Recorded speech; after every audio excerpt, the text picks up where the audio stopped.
Every growing organization reaches a moment when attention shifts. First, you are small, regional, operating within familiar roads and predictable routines, under the radar. But growth changes that. By the late 1980s and into the 1990s, outlaw motorcycle clubs across the United States were no longer dismissed as fringe subcultures. They were no longer viewed simply as groups of riders bound by patches and weekend rallies. They were being studied, mapped, analyzed, and the East Coast was no exception.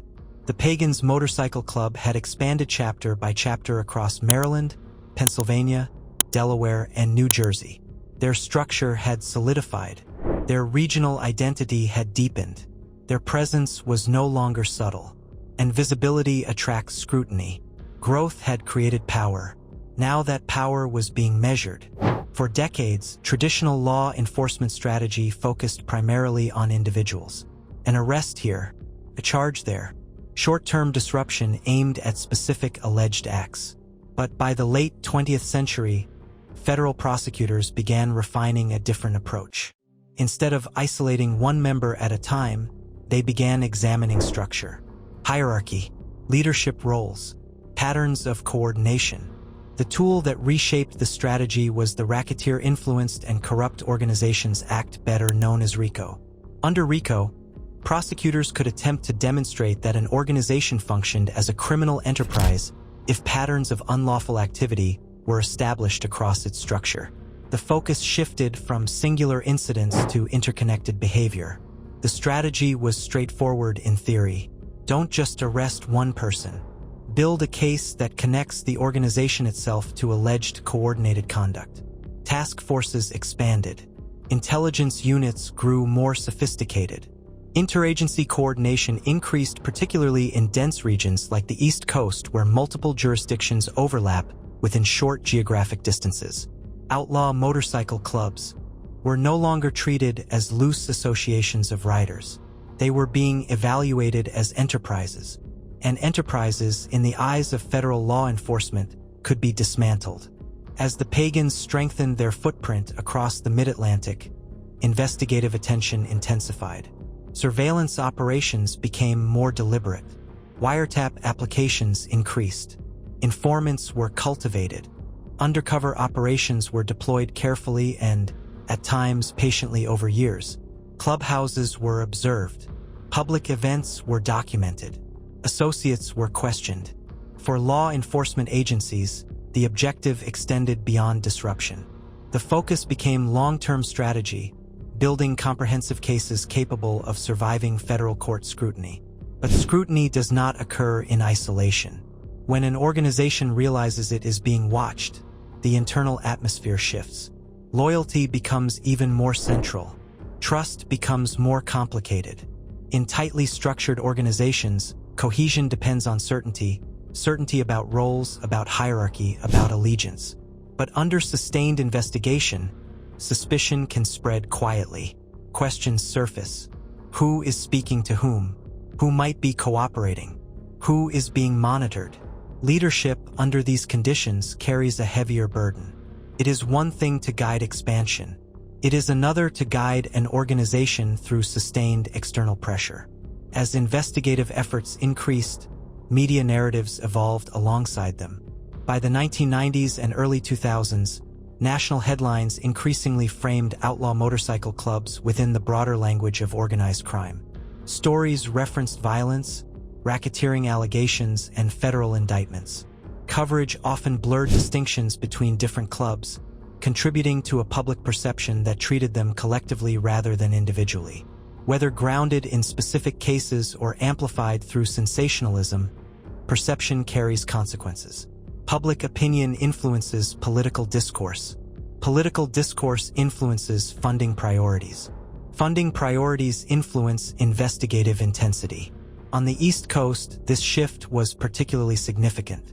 The region's dense population centers meant that incidents, real or alleged, traveled quickly through both traditional media and emerging digital platforms. The Pagans were no longer operating in relative obscurity. They were part of a national conversation. And that conversation was increasingly critical. Reputation, once shaped primarily within biker culture and rival networks, now intersected with public narrative. That intersection created a different kind of pressure. External scrutiny rarely remains external. Pressure applied from the outside inevitably reverberates inward. Leadership must maintain order. Members must remain aligned. Chapters must avoid fragmentation. When investigations intensify, mistakes carry amplified consequences. Casual conversations can be recorded. Routine meetings can be monitored. Associations can be interpreted in court filings. Communication tightens. Meetings become more controlled. Access narrows. The internal code, designed to preserve loyalty and unity, faces its most significant test under surveillance. Outlaw motorcycle clubs rely heavily on brotherhood as both identity and operational foundation. Shared experience builds cohesion. Ritual reinforces belonging. Hierarchy provides clarity. But brotherhood under observation becomes complicated. Trust is no longer assumed. It must be reaffirmed. And suspicion, even if unspoken, can alter dynamics within any structured group. The fire that once symbolized identity, stitched onto leather jackets in 1957, now carried dual meaning. It represented continuity, but it also symbolized risk. Federal pressure did not rise in isolation. At the same time investigative scrutiny increased, rival motorcycle clubs were expanding their own influence along the East Coast. Territory that had once been relatively stable became more competitive.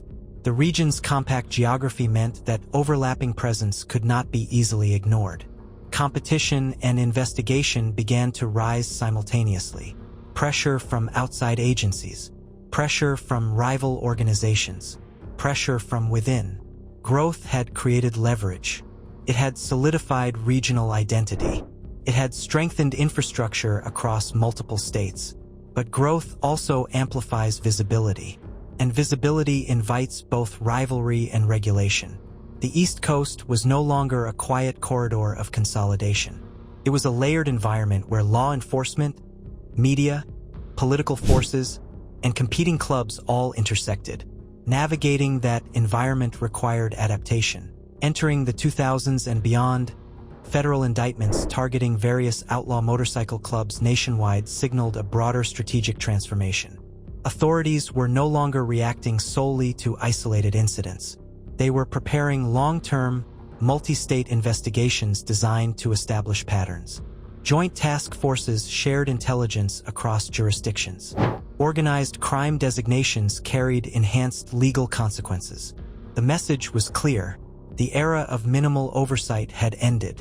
For the Pagans, like other clubs operating within similar cultural and geographic spaces, the landscape had shifted permanently. Adaptation became essential. Internal policies tightened. Public visibility became more calculated.